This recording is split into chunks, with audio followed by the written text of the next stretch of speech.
An enraged stranger burst into the cafe, his fiery gaze locking onto Barron Trump.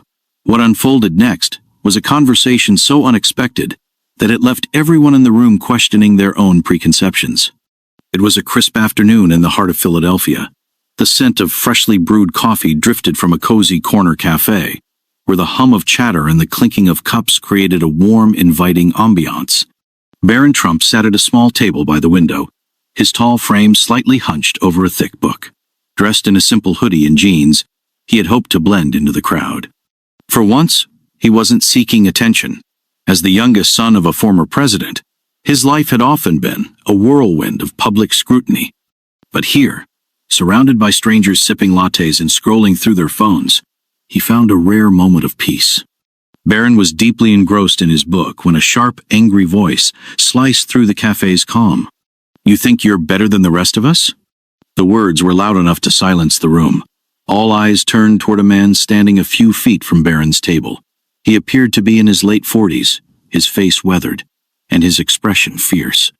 His clothes, though not ragged, bore the marks of a life lived hard. His tone was accusatory, his body tense with barely contained frustration. For a moment, Barron froze not out of fear, but surprise. This wasn't the quiet afternoon he had envisioned. "You've got everything handed to you on a silver platter," the man continued, his voice trembling with anger. "Do you even know what it's like to struggle?" The other patrons exchanged uneasy glances, unsure whether to intervene or stay silent. The barista behind the counter hesitated, her hand hovering near the phone. Barron, however, remained calm. He closed his book slowly, placed it on the table, and looked up at the man. "Sir," he said, his voice steady but quiet, "I'm not sure what's upset you, but maybe we could talk about it." The man let out a bitter laugh. "Talk? What could you possibly have to say that someone like me would want to hear?" The cafe fell silent, the tension thick enough to cut with a knife. Everyone waited, holding their breath, for what would happen next. But Barron did something no one expected. He leaned back in his chair, his posture relaxed but attentive, and gestured to the empty seat across from him. "Please," he said calmly, "sit down." The man hesitated, his fist still clenched. "Why would I want to sit with someone like you?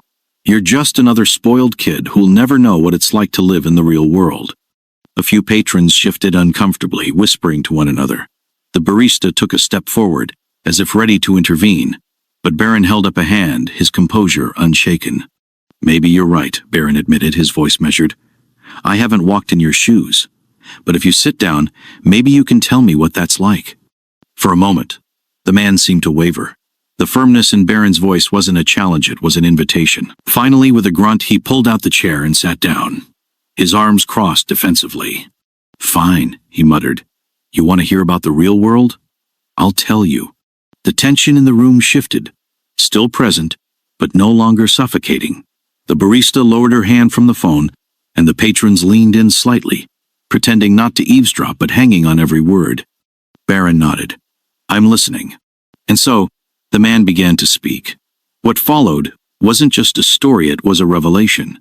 The man took a deep breath, his chest rising and falling as if steadying himself. When he spoke, his voice was quieter but no less raw. "You look at me and see someone angry for no reason," he began, his words heavy with bitterness. "But you don't know what it's like to lose everything." He glanced around the cafe, as if daring anyone to interrupt, before his gaze settled back on Barron. "I had a job, a family, a decent life, but then the factory I worked at shut down just like that. Hundreds of us were left with nothing but empty promises that they'd relocate us. Promises that never came true." The cafe was silent, save for the faint hiss of the espresso machine in the background. The man's voice cracked as he continued, his tough exterior crumbling with each sentence. "I tried to hold it together for my wife and kids. I worked whatever odd jobs I could find, but when you're scraping by, it doesn't take much to break you. My wife, she left, took the kids with her, said she couldn't live like this anymore." He paused, his eyes glistening. "I can't even blame her." Barron remained silent, his face unreadable, but there was no mistaking the empathy in his eyes. The man's gaze dropped to the table, his fingers tracing the grain of the wood absently, as if grounding himself. Do you know what it feels like to walk into a room and know everyone's looking at you? Thinking you're nothing? That's my life now. Every single day. The words hit hard not just for Barron, but for everyone listening. A woman at a nearby table shifted in her chair, suddenly engrossed in her coffee cup, as if processing what she'd just heard. And then I see someone like you, the man continued, his voice rising slightly. Sitting here with your fancy clothes, reading a book like you don't have a care in the world. And it makes me mad, because no matter what I do, I'll never have what you have. His words hung in the air like a storm cloud, heavy and charged. Barron didn't rush to fill the silence. He let the man's pain settle, respecting its weight. Finally, Barron leaned forward, his elbows resting on the table. I don't know what it's like to be in your shoes, he said softly. But I do know what it's like to feel judged. To feel like people have already decided who you are, before you've even said a word. The man looked up sharply, his eyes narrowing. What could you possibly know about that? Barron's response wasn't what anyone in the cafe expected. It turned the conversation and the entire mood of the room in a way no one could have predicted. Barron took a deep breath, his calm demeanor contrasting sharply with the man's simmering anger. You might think I've got it easy because of my name, he began, his voice steady but carrying a weight that made everyone in the cafe lean in a little closer.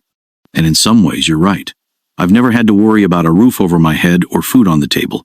But that doesn't mean I don't know what it's like to feel misunderstood. The man scoffed, ready to interrupt. But Barron held up a hand not dismissively, but as if to say, hear me out. Everywhere I go, people make assumptions about me. They think they know who I am, what I believe, what I've done just because of my last name. They don't see me as a person. They see a caricature, someone they can project their own frustrations onto. Kind of like what's happening here. The man's face twitched, as if Barron's words had struck a nerve. He didn't say anything, but his posture shifted ever so slightly, his arms loosening from their defensive cross. Barron continued, his tone measured but genuine. I'm not saying my struggles are the same as yours. They're not. But pain is pain. Feeling like you're invisible, or like you'll never be understood, that's something we all face, no matter where we come from. The cafe was utterly silent now, the kind of silence that feels thick with thought. Even the barista had stopped mid-step, her tray of cups momentarily forgotten. Barron leaned back slightly, giving the man space to absorb what he just said. I'm not here to argue with you. I'm not even here to change your mind. I just want to understand. Because I think we're all carrying things that no one else sees. And maybe we'd be a little kinder to each other if we did. The man's jaw tightened, and for a moment, it seemed like he might lash out again. But instead, he exhaled sharply, as if releasing something heavy he'd been holding onto for far too long. You really believe that? He asked, his voice quieter now, almost unsure. Barron nodded. I do. And I think, maybe deep down, you do too. Otherwise, you wouldn't have told me your story. The man blinked, his tough exterior cracking just a little more. He rubbed the back of his neck, glancing around the cafe, as if noticing for the first time how many people were watching. A flicker of self-consciousness crossed his face, but then he looked back at Barron. You're not what I expected, he admitted, his tone softer now,